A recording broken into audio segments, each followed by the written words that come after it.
Oke, halo semua.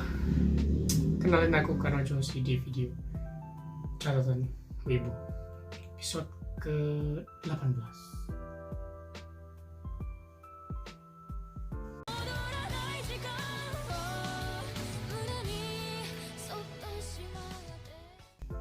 Ya, Sugar Daddy Sugar Apple Fairy Tale atau Sugar Apple Fairy Tale ya, itu nama juga. Sebenarnya udah nggak sekali dua kali aku menikmatin anime dengan tema shoujo seperti ini, terutama ini lebih mengulik tentang petualangannya. Anime shoujo petualangan yang seperti itu. Dari gambaran kasarnya dulu, dari judulnya itu pasti udah bisa terka Sugar Apple Fairy Tale, itu kayak jelas gitu.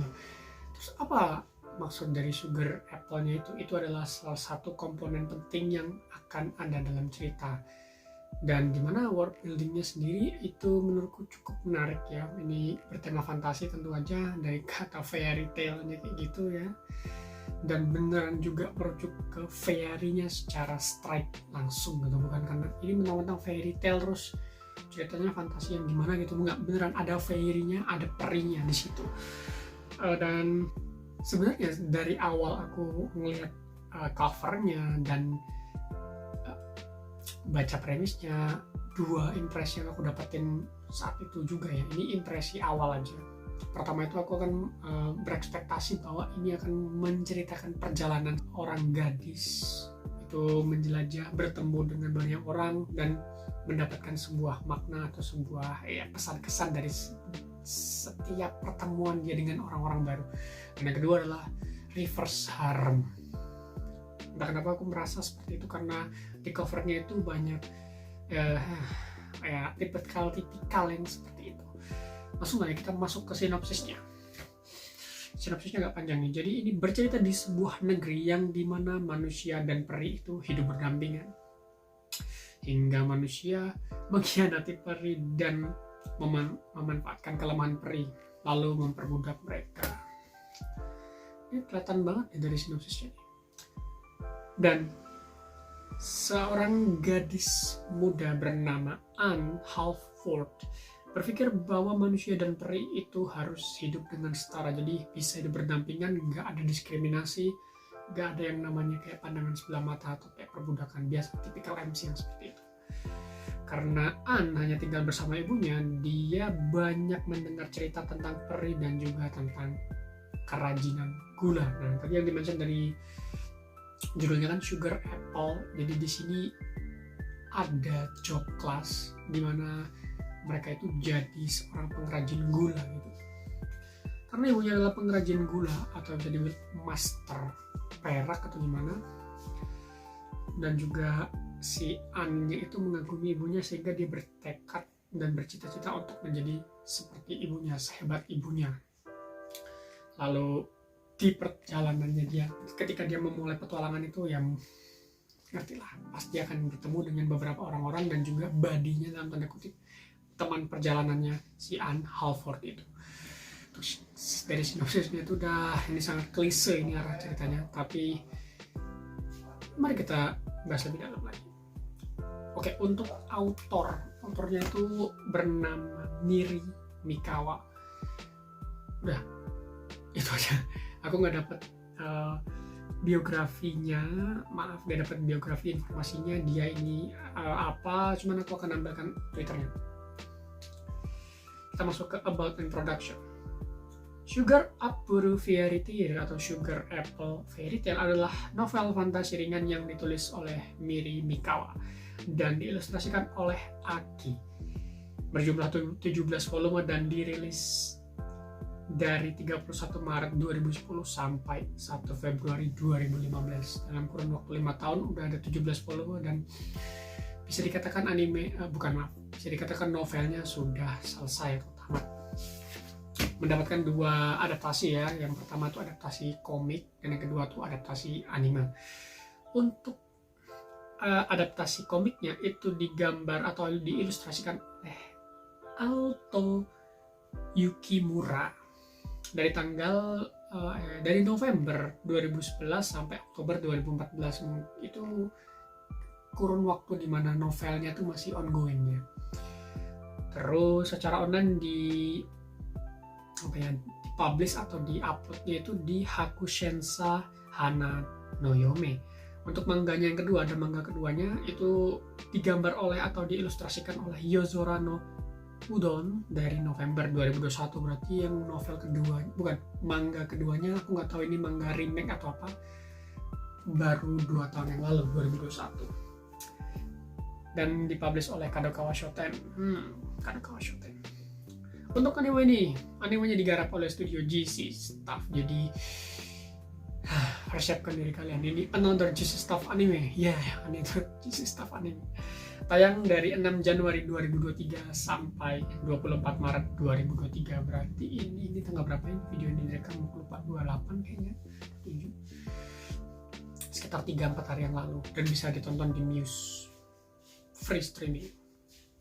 Untuk staff-staffnya, director ada Suzuki Yohei. Untuk producer ada Matsukura Yuji, Ito Shose, terus ada Takahashi Kanako. Lalu untuk sound directornya Aketagawa Jin, ya ini ini orangnya GC Staff atau gimana, cuman sound directornya Aketagawa Jin, perlu diingat ini.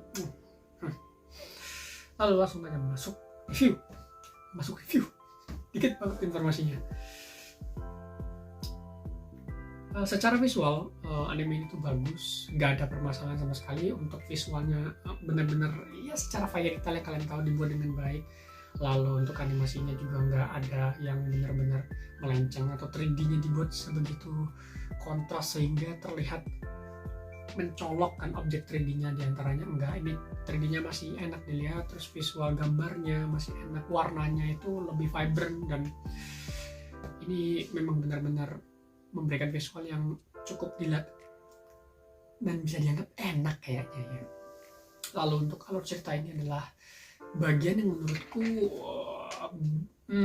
perlu untuk diomongin cukup banyak. Oke, jadi pertama klarifikasi dulu, aku tidak baca novel atau baca manganya, jadi ini pure review ya dari apa yang aku lihat di animenya. Dan aku sebenarnya sudah membagikan beberapa poin-poin yang dimana terbagi di antara yang sisi baiknya terus sisi kurang baiknya. Sisi kurang baiknya dulu ya. Pertama, ini menurutku adalah sebuah karya yang klise. Eventnya pasti itu udah event-event yang pastinya terjadi karena ya kayak gitu kelihatan banget. Tapi menurutku itu masih bisa dinikmati, harusnya masih bisa bagus, cuman eksekusinya kurang baik atau penyampaian ceritanya menurutku hanya pinpoint utama doang tanpa memperhatikan kayak aspek perasaan atau emosi atau empati, itu nggak ada sama sekali. Dan yang kedua, pace atau kayak laju dari ceritanya menurutku terlalu cepat. Setidaknya mereka menggunakan beberapa episode atau kayaknya cuma ada bagian dimana satu arc itu dapatnya satu episode, dan itu menurutku agak kurang gitu loh. Balik ke poin yang dimana tadi perasaannya kurang dapat dan terlalu cepat untuk menambahkan event gitu. Jadi terkesan memaksakan event-eventnya itu, dan ini event A tiba-tiba event B, tiba-tiba event C, tiba-tiba event D, dan aku aja lupa gitu event A tuh ngapain gitu. Cukup tahu kayak ini sebelumnya tuh ceritanya berlanjut ke sini, gitu. Terus perasaannya apa? Ini kan ekspektasiku adalah anime yang seharusnya petualangan, menceritakan tentang manis pahitnya seorang gadis puber, dan perjalanannya dia lah, semasa di perjalanan dia seperti apa, dia bertemu dengan pertemuan yang seperti apa, terus permasalahan apa yang dia hadapi, terus gimana dia bingung dengan masalah itu, dan gimana dia menyelesaikan masalah dan akhirnya mendapatkan sebuah konklusi. Harusnya seperti itu perjalanannya, tapi cepat banget ini. Ini tiba-tiba kesini, tiba-tiba kesini, terus ini apaan? ini adalah omongan yang mungkin terbilang untuk yang udah mengerti atau yang udah nonton. Jadi 4 episode pertama itu kalau aku pribadi sih lebih ingin merasakan 4 episode pertama itu tuh ditambah lagi screen time-nya, misalnya kayak dalam 12 episode gitu kan, untuk arc yang 4 pertama ini aja gitu. Misalnya kalian yang udah nonton pasti ngerti lah maksudku arahnya kemana. 4 arc ini terlalu cepat pace-nya dan aku nggak mendapatkan feelingnya sama sekali ketika si A ini gitu-gitu. Aku nggak bisa menjelasin detail eventnya karena nanti spoiler. Tapi ya aduh, ini potensi yang terbuang. Langsung kita masuk ke karakter. Untuk karakternya sendiri menurutku tuh tidak ada masalahnya. Karakternya enak, enjoyable, tipikal protagonis utama yang masih anak-anak atau remaja. Jadi buat teman-teman yang merasa kayak kesel nonton karakter utama yang naif atau karakter utama yang belum mateng, mungkin akan merasa kayak ini MC-nya nyebelin gitu. Tapi buat teman-teman yang mungkin merasa bahwa yang naif itu masih oke-oke aja karena menikmati karakter development, ini adalah salah satu opsi juga. Karakter developmentnya ada di sini, cuman ya balik ke yang tadi, eksekusi pembawaan ceritanya yang kurang akhirnya tidak memberikan apapun atau impact yang cukup signifikan ke aku pribadi. Karena itu tadi, mereka menjelaskan itu cuman sekedar memberikan poin dimana ya udah kamu udah tahu aja gitu, nggak ada kayak pertemuan ini, sakitnya ketika dikhianati, kita bertemu dengan orang baru, kita merasa seneng. Nggak ada rasa seperti itu. Atau mungkin aku aja yang merasa gimana ya, karena untuk pembelaanku sendiri sih mungkin ya efek screen time-nya episode yang sedikit, terus jadwal project yang udah dijanjikan misalnya untuk berapa episodenya apa, ya menurutku tuh eman sih. Kalau mungkin ada sebuah referensi lain yang menjadi perbandingan buat itu, mungkin ada yang kalian familiar dengan judul Mahout Sky no Yome atau apa itu bahasa Inggrisnya lupa aku, pokoknya ada bercerita tentang seorang gadis juga yang dibuang oleh keluarganya dan dibeli oleh seorang magic caster atau apa, pokoknya tulang gitu. Dan itu ceritanya lebih flawless, lebih licin gitu loh, dan setidaknya ada perasaan yang didapatkan di cerita itu cerita-cerita yang tipikal similar gitu, petualangan seorang gadis di mana dia itu yang merasakan manis pahitnya pertemuan orang-orang baru dan pertemuan sesuatu yang berbeda dari kehidupan dia yang ada di lingkungan dia sebelumnya, misalnya seperti itu. Kita masuk ke musik. Untuk musik ini yang menurutku patut diginiin. Part musik itu memberikan impact yang benar-benar bagus banget. Pembawaan musik yang dimaksud adalah tipikal musiknya juga musik fantasi yang fairy tale gitu, dan pas banget di tiap eventnya menurutku. Meskipun eventnya nggak memberikan impact apapun, tapi musiknya itu bagus. Dan aku nggak ngerti, Akutagawa terlalu imba sih ini. Musiknya tuh kayak kalem, memberikan sebuah perasaan lain gitu loh. Malah aku sejujurnya lebih menikmati musiknya daripada ceritanya sih. Untuk sound effect-nya sendiri menurutku ya standar lah ya, untuk sound effect standar, cuman musiknya ini yang good bro, it's just good. Untuk openingnya itu ada musical dari Minori Suzuki, lalu untuk endingnya ada Kanairu Sumire Morohoshi. Untuk opening endingnya nggak ada masalah, tetap enjoyable, chill, tenang, kalem, flow-nya itu enak. Cuman ya masih oke lah untuk musik itu. Cuman yang itu ada BGM-nya itu enak banget, keren. Untuk kesimpulan aja deh, nggak usah lama-lama. Kesimpulannya adalah anime ini adalah anime yang menurutku ya udahlah ya gitu, udah dianimasikan juga toh gitu, ya udah enak gitu, bersyukur. Dan pertanyaannya adalah apakah ini recommended untuk ditonton? Jawabannya sih 50-50. Buat yang memang pengen tahu aja ya udah nonton, silakan. Ini toh juga bisa di streaming di Muse, jadi gampang akses kalian nonton. Yang 50 bagian negatifnya itu tadi, kalian kayaknya nggak harus spend banyak waktu kalian untuk cuma sekedar tahu cerita yang seperti ini gitu. Ini sebenarnya cukup klise kalau kalian baca sedikit premisnya aja, atau mungkin kalian lebih enjoy baca novelnya atau baca komiknya. Itu sih aku lebih nyaranin itu. Untuk animenya sih cuman sekedar pemanis ya buat kalian pengen lihat visual dan ada suaranya, ada musiknya. Cuman itu tadi sisi positif dari anime ini, mungkin grafisnya cukup oke, musiknya yang memang gini, musiknya best, mantap banget. Bukannya aku lebih-lebihkan, tapi bener-bener musiknya ini membawakan suasananya yang menurutku yang harusnya dibawakan oleh ceritanya gitu, atau pembawaan ceritanya atau storytellingnya, tapi malah musik yang menggantikan itu. Harusnya musik tuh kayak pasif buff gitu, dibantu gitu kan. Harusnya event dulu nih, event terus musik kita tepak, wah itu makin dapat. Itu musiknya doang yang main jadi kerasanya. Dan menurut kalian yang udah nonton anime ini gimana?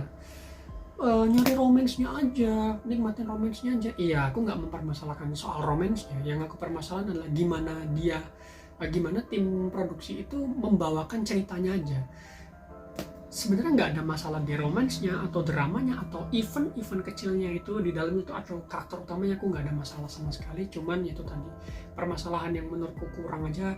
Andai misalnya mereka lebih bisa matang lagi membawakan ceritanya, mungkin ceritanya akan jadi cerita yang menurutku bagus lah. Meskipun klise juga tetap enjoyable kan, kayak nonton sinetron gitu kan. Meskipun kita tahu arahnya kemana, tapi kita masih tetap bisa menikmati ceritanya. Setidaknya itu yang ingin kita rasakan kan kalau nonton film ya, kayak gitu.